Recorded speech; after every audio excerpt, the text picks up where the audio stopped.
Hi, my name's Tom Bites, and I'm here today with Smart Dog Solutions to talk to you a little bit about some of the myths associated with shock collars. I want to talk about gentle steps shock collar training.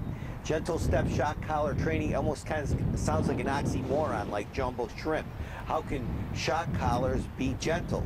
And I want to kind of debunk some of the myths that are out there regarding shock collars, because there's a lot of stuff that's on the internet today that is just completely untrue. And one of the first myths about using a shock collar for training a dog is that you're electrocuting your dog when you shock the dog. Well, there's no way you can electrocute a dog. Although we are using electronic stimulation, the stimulation levels that a professional dog trainer is going to be using is going to be a very low level of stimulation. Most people don't even understand it or realize that a pacemaker actually uses electronic stimulation and emits a little electric charge on the heart in order to keep the heart going. A TENS machine is a machine that's actually used to mitigate pain. So it's used for pain management, and it uses electronic stimulation to do that. So not all shock is created equal. Just because a collar has the capability of using a higher shock doesn't mean that you actually need to use a higher shock. So you're not electrocuting your dog when you're using a shock collar. The second myth I want to debunk is that a shock collar will actually burn holes in your dog's neck. And I've seen this repeatedly on different websites and blogs where, by using an electronic collar, you're actually burning holes in your dog's neck. That is just totally ridiculous. And there is a condition known as pressure necrosis. Pressure necrosis is actually a result of a dog having a collar on for extended periods without being removed, and it's actually too tight. Electronic training collar, e-collar, remote training collar, whatever you want to call it, they have little probes that make contact with the dog's skin.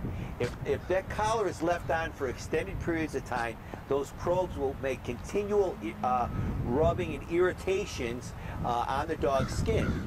Irritation can actually result in an infection, and that's when you end up with this pressure necrosis. It has nothing to do with the electronic stimulation. You could take the highest or the strongest electronic e-collar on the market today and put it on full strength and leave it there for several minutes at a time, and it's not going to burn your skin. So that's another myth that is completely erroneous. And the third myth that I'd like to debunk is that people should only use these electronic collars as a last resort. Well, actually, if you're using a collar as a last resort, it's probably more of a trainer issue than it is a dog issue. Electronic collars can be used on or used to train puppies as young as 12 and 13 weeks old if you know how to use the collar properly. And there's probably only about 300 or 400 dog trainers in the United States that actually understand the proper use of an e-collar or remote trainer. And most dog trainers are going to tell you that when they're using a collar, that they're using extremely low stimulation levels that's why we refer to this as gentle touch electronic dog training, because the stimulation feels more like an insect or a bug crawling on your skin. It's just a little physical cue in order to communicate with the dog. And once you've established an understanding with the dog, and there's a training strategy involved. It's not rocket science, but there is a little bit of science involved. There is a little bit of method involved, but you can effectively communicate with the youngest dogs up to an older dog. So that's our little debunking of some of the shock collar myths that are out there.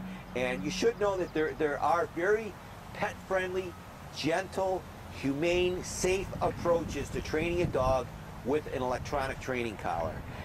Check out our website at smartdogsolutions.com, and I've got a number of articles, or contact us. Next month, we're having an e-collar clinic, and we've got that posted on our website as well. Thanks for dropping in. I'm Tom Bites with Smart Dog.